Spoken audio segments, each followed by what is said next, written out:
High மக்களே, இன்றைக்கி நம்ம பார்க்க போகிறது ஓணம் ஸ்பெஷல் ரெசிபி பார்ட் 1. இதுக்கு முந்தின வீடியோவில் கூட்டு காய்கறியும் பாசிப்பருப்பு பிரதமன் பார்த்துருப்பீங்க. இன்றைக்கி நம்ம பார்க்க போகிறது பார்ட் 2. சொரக்காய் வச்சு ஒரு சூப்பரான மோர் குழம்பும் 6 வகையான காய்கறிகளை வச்சு சத்தான சுவையான அவியல் ரெசிபி தான் பார்க்க போகிறோம். வாங்க எப்படி செய்கிறதுன்னு பார்த்தரலாம். நான் முந்தின நாளே வெதுவெதுப்பான பாலை ஆடையோட பெற போட்டு வச்சுருக்கேன். இப்போ அடுத்த நாள் பார்த்திங்கன்னா இந்த ஆடையும் இந்த தயிரையும் நம்ம சிலிப்பிட்டு வந்துடலாம். பாருங்கள், மோர் வந்துருச்சு. இந்த அளவுக்கு தான் வெண்ணெய் கிடச்சிருக்கு. இப்போ இந்த மோரையும் வெண்ணையும் பிரித்து எடுத்துடலாம். அதுக்கு முன்னாடி 3 டேபிள் ஸ்பூன் துவரம்பருப்பை நல்லா வாஷ் பண்ணிவிட்டு தேவையான அளவுக்கு தண்ணி விட்டு ஊற வச்சுருங்க. இது ஊற நேரத்தில் இதுக்கு தேவையான மோரை பார்த்துடலாம். 2 கப்பு மோர் கிடச்சிருக்குது. உங்களுக்கு மோர் இல்லை அப்படின்னா நீங்கள் 1 கப்பு தயிர் திக்கானது போட்டு 1 கப்பு தண்ணி விட்டு கூட நீங்கள் கலக்கி வச்சுக்கலாம். இந்த அளவுக்கு இருக்கணும். திக்காகவும் இருக்கக்கூடாது, தின்னாகவும் இருக்கக்கூடாது, கரெக்டாக இருக்கணுங்க. இப்போ இதுக்கு தேவையான மசாலா பேஸ்ட் பார்த்தலாம். 4 டேபிள் ஸ்பூன் துருவிய தேங்காய் சேர்த்திக்கலாம். சின்ன வெங்காயம் ஒரு 10 சேர்த்திக்கலாம். பூண்டு ஒரு 7, ஒரு துண்டு இஞ்சி, பச்சை மிளகாய் 2, தனியா அரை டேபிள் ஸ்பூன், சீரகம் 1/4 டேபிள் ஸ்பூன், குருமிளகு ஒரு 10. ஊற வச்ச துவரம்பருப்பு அந்த தண்ணியோடவே சேர்த்திக்கலாம். இப்போ இதை மூடி போட்டு நல்லா நைஸ் பேஸ்ட்டாக அரைச்சிட்டு வந்துடுங்க. இந்த மாதிரி இருக்கணும். இப்போது 2 கப்பு மோருக்கு எந்த அளவுக்கு சுரக்காய் யூஸ் பண்ண போகிறோம்னா ஒரு 1/4 சைஸ் அளவுக்கு தான் நம்ம பயன்படுத்த போகிறோம். இதுவே அந்த மோர் குழம்பு கரெக்டாக இருக்கும். இப்போ இதை நல்லா தோல் சீவி எடுத்து பொடி பொடியாக நறுக்கி எடுத்துக்குங்க. நம்ம ஏற்கனவே நீர் பூசணிக்காய் வச்சு மோர் குழம்பு ஷார்ட்ஸ் போட்டிருப்போம். கீழே டிஸ்கிரிப்ஷனில் லிங்க் கொடுக்கேன், போய் செக் பண்ணி பாருங்கள். காய் நல்லா அரிஞ்சாச்சு. இப்போ இந்த மசாலா பேஸ்ட்டை மோருக்குள்ள கலந்துக்கலாம். மிக்ஸி ஜார் தேவையான அளவு தண்ணி விட்டு அதையும் சேர்த்துக்கலாம். இப்போ இதை நல்லா கலக்கி விட்டுக்குங்க. இந்த அளவுக்கு கரெக்டாக இருக்கும். இப்போ தேங்காய் எண்ணெய் தேவையான அளவுக்கு விட்டுக்கலாம். 1/2 டீஸ்பூன் கடுகு போட்டு பொரியட்டும்.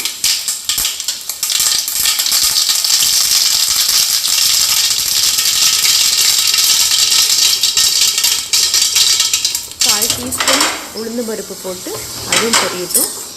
சின்ன வெங்காயம் ஒரு 6 சேர்த்திக்கலாம்.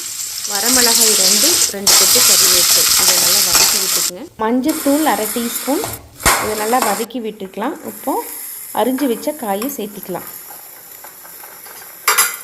இது நல்லா மிக்ஸ் பண்ணி விட்டுக்கலாம். இது வேகிறதுக்கு தேவையான அளவுக்கு உப்பு சேர்த்திக்கங்க. இப்போ இந்த காய் நல்லா வெந்து வரட்டும். அதுக்கப்புறமா நம்ம மோரை சேர்த்திக்கலாம். இப்போ உங்களுக்கு தண்ணி பத்தலை அப்படின்னா தொளிச்சு மட்டும் விட்டுக்கங்க, தண்ணி ஊற்றிட வேண்டாம். உங்களுக்கு பிஞ்சு காயாக இருந்தால் தண்ணி நிறையா விடும்.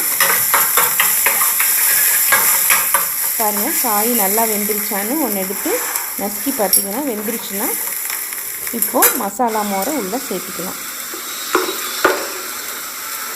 நல்லா கலக்கி விட்டு சேர்த்துங்க. உள்ளே அந்த டேஸ்ட்டு போய் உள்ளே தங்கியிருக்கும். அவ்வளோதாங்க. இது ஒரு கலக்கி விட்டுட்டு மீடியம் ஃப்ளேமில் அப்படியே விட்டுருங்க. இப்போ பார்த்திங்கன்னா நுர பொங்கி வருது, கொதிக்கலை.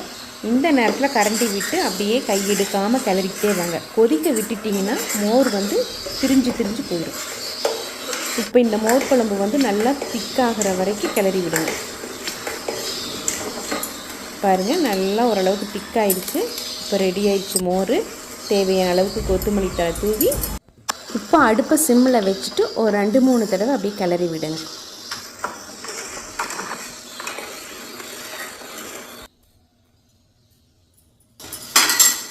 அவ்வளோதாங்க. இப்போ அடுப்பை ஆஃப் பண்ணிடலாம்.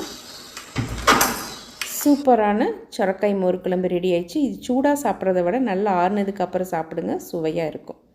அடுத்ததான் நம்ம பார்க்க போகிறது அவியல். நான் இன்றைக்கி 400லேருந்து 500 கிராமுக்குள்ளே வர அளவு தான் எடுத்திருக்கேன். இந்த புரட்டாசி ஐப்பசியிலலாம் பார்த்திங்கன்னா நிறைய காய்கறிகள் அறுவடை பண்ணுவாங்க. ஓணமுக்கு இந்த நாட்டு காய்கள் எல்லாத்தையும் போட்டு அவியல் செய்வாங்க. இன்றைக்கி என்னென்ன காய்கள் நாம் பார்க்க போகிறதுனா கிழங்கு வகைகள், பயிறு வகைகள், செடியில் வளருது, கொடியில் வளருது அப்படிங்கிற எல்லா வகையான காய்கறிகளையும் போடுறோம். கிழங்கு வகைகள் பார்த்திங்கன்னா கேரட் போடலாம், இல்லைன்னா உருளைக்கிழங்கு போடலாம். நான் கேரட் சின்னதாக ஒன்று எடுத்திருக்கேன்.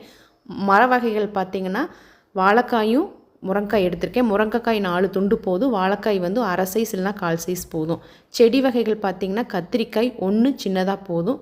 கொடி வகைகள் பார்த்திங்கன்னா புடலங்காய் வந்து ஒரு 1/4 சைஸ் போதும். அதே கொடி வகைகளில் மஞ்சள் பூசணிக்காய் வந்து ஒரு 10 துண்டு போதும். பயிர் வகைகள் பார்த்திங்கன்னா நாட்டு அவரைக்காயோட கொட்டை எடுத்திருக்கேன், அது ஒரு 10 எடுத்துக்கங்க. பீன்ஸ் வகைகள்னு பார்த்திங்கன்னா எல்லா பீன்ஸும் பட்டை பீன்ஸு, பச்சை பீன்ஸ் அப்படின்னு எல்லா வகைகளும் பயன்படுத்திக்கலாம். இல்லைன்னா சேனக்கிழங்கு, நீர் பூசணிக்காய் இந்த மாதிரி காய்கறிகளும் இந்த ஓணம்க்கு பயன்படுத்துவாங்க. இப்போ நம்ம எப்படி செய்கிறதுன்னு பார்த்தலாம் வாங்க. இந்த அளவு காய்க்கு தேங்காய் பேஸ்ட் பார்த்தலாம். 3/4 கப்பு தேங்காய் எடுத்துக்கலாம்.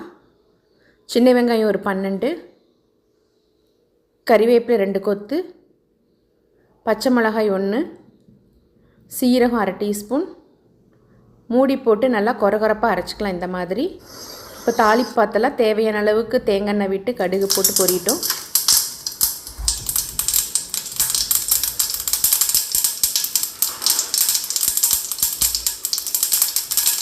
இது பொரிஞ்சதுக்கப்புறமா ஒரு கொத்து கறிவேப்பிலை, பச்சை மிளகாய் 3 சேர்த்திக்கலாம்.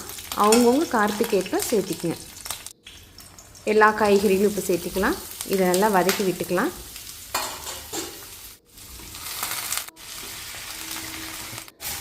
இது ஓப்பனில் தான் வேக விடணும், க்ளோஸ் பண்ணிட வேண்டாம். காய்கறிகள் நல்லா வெந்து வந்ததுக்கப்புறம் தான் நம்ம தேங்காய் பேஸ்ட்டை போடணும். மஞ்சத்தூள் அரை டீஸ்பூன். இது வேகிறதுக்கு தேவையான அளவுக்கு உப்பு.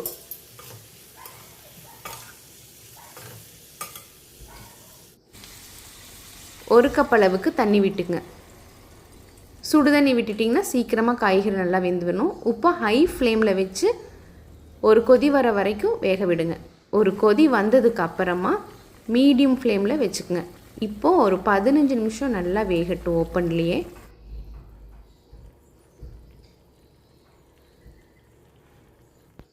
இப்போ பாருங்கள், காய்கறிகள்லாம் நல்லா வெந்து வந்துருச்சு.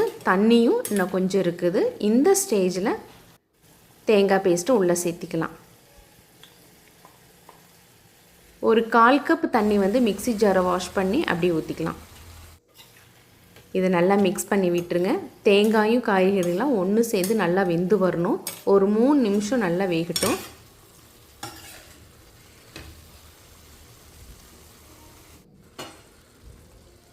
இப்போ மூடி போட்டுக்கலாம். இந்த ஸ்டேஜில் ஓப்பன் பண்ணி பார்த்துலாம். 3 நிமிஷத்துக்கு அப்புறம் பாருங்கள், நல்லா ஒன்று சேர்ந்து வெந்து வந்துருச்சு. இப்போது அரை கப்பு திக்கான தயிர் சேர்த்திக்குங்க. இது நல்லா மிக்ஸ் பண்ணி விட்டுருங்க. இது 1 நிமிஷம் இல்லைன்னா 2 நிமிஷம் வெந்தால் போதும். மேலே கருவேப்பிலை தூவி விட்டுக்கலாம். 1 டேபிள் ஸ்பூன் அளவுக்கு தேங்காய் எண்ணெய் அப்படியே ஊற்றிடுங்க. இது மிக்ஸ் பண்ணி விட்டுட்டு 1 நிமிஷம் இருக்கட்டும். சிம்மில் வச்சுக்கோங்க இந்த ஸ்டேஜில். இப்போ பாருங்கள், அவியல் ரெடி ஆயிடுச்சு. இப்போ அடுப்பை ஆஃப் பண்ணிடலாம். அவ்வளோதாங்க, சூப்பரான அவியல் ரெடி ஆயிடுச்சு.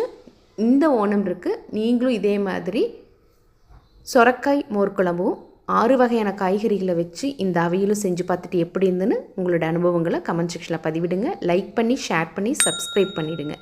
நாளை வேறொரு பதிவில் சந்திப்போம். அதுவரை நன்றி, வணக்கம். அனைவருக்கும் ஓணம் திருநாள் நல்வாழ்த்துக்கள்.